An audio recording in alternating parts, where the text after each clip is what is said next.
Hey guys, Austin Hope here. Hope you guys are all well. This is day 79,000 of quarantine. And now all of a sudden I've decided I'm going to be a cooking show guy. I don't know. But it's kind of fun. We're having fun. We're making the best of it. Hope you guys are making the best of it. So I wanted to talk today about a couple things. So one is a bird that probably majority of you have never heard of.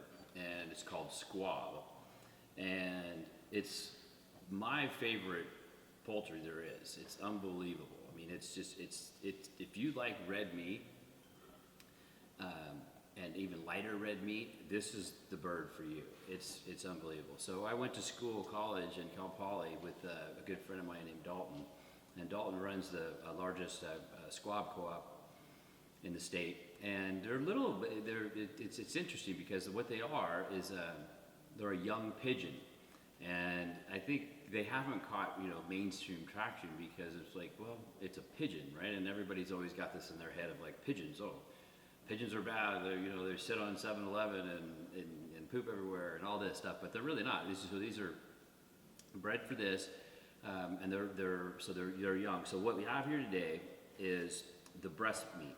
And what's cool about it is, especially if it's the first time you're going to cook them, it makes it a lot easier, right? There's no bones, so it's just the breast, two breast meat right there, and it's fantastic, right? So and what's crazy about it is I have very, very little to these birds. I mean, that's how good they are. So I literally only use salt, pepper, olive oil. That's it, and a hot skillet. So it makes it just. There's that much flavor in these birds. You really don't want to disguise or cover it up with too much spices on these things. So it's pretty wild. So once you do that, you kind of I obviously use liberal salt because that's what brings out the flavor in birds or food. Period. So do that. Salt, pepper, a little of our own olive oil. Drizzle it on there just to get it on there. And while I'm doing that, I'm drinking Austin Hope Chardonnay. I don't know about you guys, but I'm actually drinking a lot of wines, and been opening wines that I didn't even know I had in my cellar, and it's been amazing. We're having fun.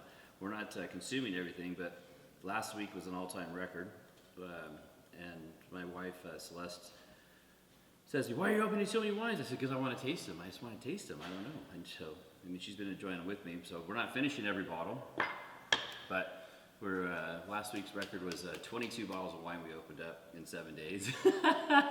Sounds like a lot. Again, we didn't drink all of them, but we're having fun. So anyway, so these squab, the other thing about them is you don't have to cook them very much, right? So they're meant to be served medium rare, which I know kind of counter intuitive to people thinking about, if everybody's scared about poultry and turkey, it's got to be well done, all this stuff. It's not actually true. It's and this particular bird is absolutely safe. USDA. These are all USDA inspected. If you do want to try them, go to squab.com. It's really that simple. SQUAB.com. It's that simple. So let's fire these up, and we're also going to move on from here and talk about these two wines. Which the reason I'm talking about these two wines, these are really special wines to me, and I love Troublemaker Blend. It's a blend that actually is it's changed over the years of what varieties are in it. But it's a Rhone-ish California Troublemaker Blend where we didn't kind of just took the gloves off and said, we don't care. We're not going to follow traditional rules. We're going to make wine and a blend of whatever we want, whatever we feel like putting in it. So Syrah, Grenache, Mourvedre, Petite Syrah, and a splash of Zin every once in a while. When certain years we feel like that. So it's rich, it's bold. I mean, the name says it all, right? It's a soft, rich, a ton of flavor in this wine, and I really enjoy that about that, and it goes really well with a squab. So let's taste it, and then let's move on to cooking some things. All right, once you got your pan nice and hot, and it's smoking quite a bit, but I went, use these little guns, so we're 600 degrees, and that's a nice temperature to be able to get a proper sear on things. So we want to have it hot. It's important, because we're cooking these birds on a medium rare, you want to make sure you got this going super hot, because you want to sear it. You don't want to have just a slow cook, because it'll overcook the bird. Because it really, you got to use this bird medium rare to medium rare. If it goes past rare to medium rare, what happens is it becomes more like a liver type taste. That if you hit it just right, perfect. Meanwhile, what we got going here is we've got some carrots, and these. Totally simple recipe, right? So I just chop them up, kind of little different slices, whatever. You can have fun and make it different ways.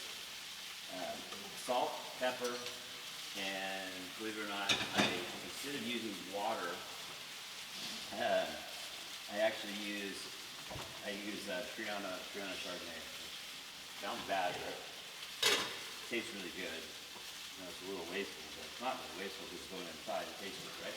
So, anyways.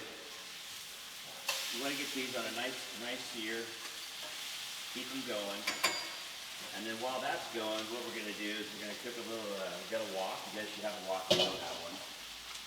So woks are fun. I love woks because you can cook things really fast, really hot, and they're fun.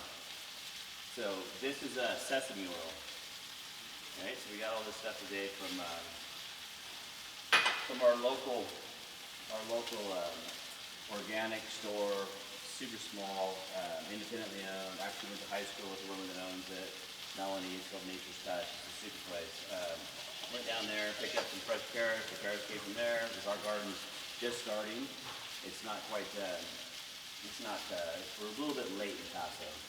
We're about 2 weeks behind of our normal temperatures that we usually have, so everything's a little slow to start. So remember real quickly that woks get super hot, super fast. So you want to go right away, right? See how fast that was? So we put that in there.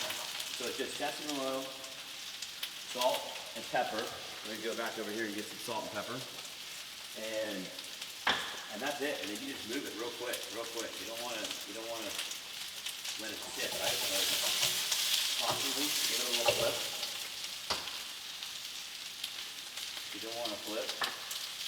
Use one of these. And make sure you keep an eye on these squab, right? Because you want to make sure you get the sear just right on the bird. Keep moving these things. That's really important. So we've already turned the carrots off. We're done. So you got to keep working these things because what happens if it's crazy how hot this thing is. So anyways, we're just about there. And when we're done, I'm going to show you what the plate looks like and show you what a beautiful squab looks like. All right, so we pulled them out. Here's what these little babies look like. We're going to put them on a plate and finish up the rest of what we have. We've got, so these are just fresh snap peas for this year. That's all I did was just put a little bit of sesame oil in there, and it's going to turn out great. Little carrots cooked in Triana. And the wine actually will caramelize in there and actually gives it a hell of a flavor. It's pretty cool. So once we got that in there, you've got your squab.